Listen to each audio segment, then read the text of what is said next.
Oh, just look at that silhouette. You all know who this is gonna be.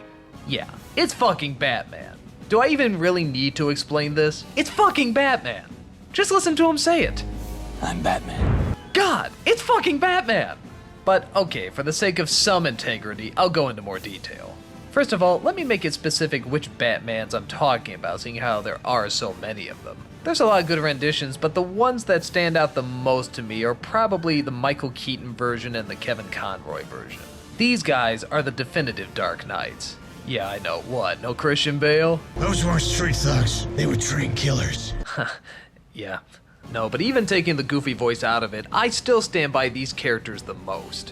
Where the Christopher Nolan version seemed to really like to spell out what the character was going through, and yet seemed to really like to have him be duped every possible second.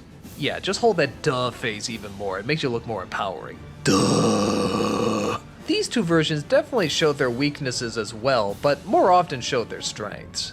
Whenever something did get the best of them, they never looked confused or dumbfounded. Duh! They looked determined and quick on their feet to figure out how to fix it. Whatever the case, almost nothing seemed to surprise them. And you have to admire that. In a field where you come across some of the strangest imagery you'll ever see, it's pretty cool that these guys go in with the understanding of, yeah, I was prepared for that. And that's what they pretty much are. They're the people that are never intimidated by anything, or at the very least, don't show that they're intimidated.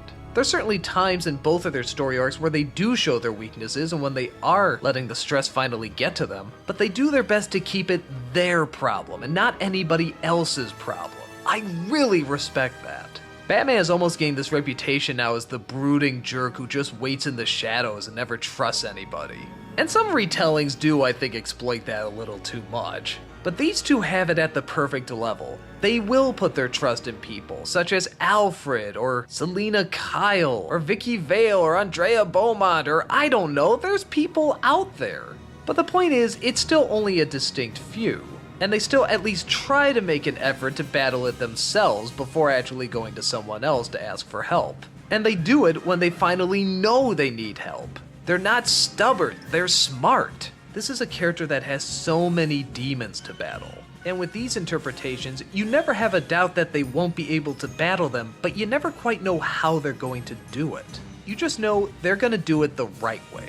The way that you can admire, the way that's respectable, the way that has a lot of honor, the way that's not trying to impress anybody, the way that makes us look up to them, the way that makes Bruce Wayne seem like a perfectly normal, balanced guy, never suspicious or hungry for attention.